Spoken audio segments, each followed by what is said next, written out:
নরেন্দ্রনাথ চিৎকার করিয়া উঠিলেন, আমার শরীর গেল কোথায়?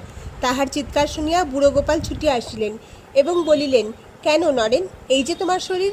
নরেনকে তাহার শরীর সম্বন্ধে সচেতন করিয়া তুলিতে ব্যর্থ প্রয়াস হইয়া বুড়ো গোপাল শঙ্কিত চিত্তে ঠাকুরের নিকট সব নিবেদন করিলেন। ঠাকুর সব শুনিয়া বলিলেন, কিছুক্ষণ তাকে ওইভাবেই থাকতে দাও। এই অবস্থার জন্যে সে আমাকে কতবার পীড়াপিড়ি করেছে। অনেকক্ষণ পর নরেন্দ্রনাথ স্বাভাবিক অবস্থা প্রাপ্ত হইলে দেখিলেন তাহার গুরু ভ্রাতাগণ চারিপার্শ্বে বসিয়া আছে। তাহার প্রাণে আজ এক গভীর প্রশান্তি বিরাজ করিতেছে।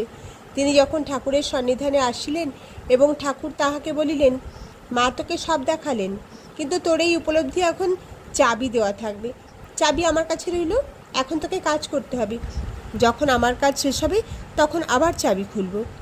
সিন্ধু দেশবাসী হীরানন্দ ঠাকুরের অসুখের সংবাদ পাইয়া তাহাকে এই সময় দেখিতে আসেন। তিনি কলিকাতায় অধ্যয়নকালে মধ্যে মধ্যে ঠাকুরকে দক্ষিণেশ্বরে দেখিতে আসিলেন। হীরানন্দকে পাইয়া ঠাকুরের আনন্দের অবধি রইল না। ঠাকুর নরেন্দ্রের সহিত হীরানন্দের শাস্ত্রালোচনা ও বেদান্ত বিচার শুনিয়া হর্ষ প্রকাশ করিতে লাগিলেন। বিদায়ের পূর্বেই হীরানন্দ ঠাকুরকে তাহার দেশে লইয়া যাইবার জন্য বিশেষ আগ্রহ প্রকাশ করিয়াছিলেন। এইভাবে ভক্তদের সঙ্গে ভগবত প্রসঙ্গে ও দিব্য আনন্দে রোগশয্যায় অলক্ষিতে ঠাকুরের মে, জুন ও জুলাই মাস কাটিয়া গেল। তাহার অসুখ দিন দিন বৃদ্ধি পাইতে লাগিল। ভক্তগণের বুঝিতে বিলম্ব হইল না যে ঠাকুরের এই ভগ্ন জীর্ণ দেহ আর বেশি দিন টিকিবে না।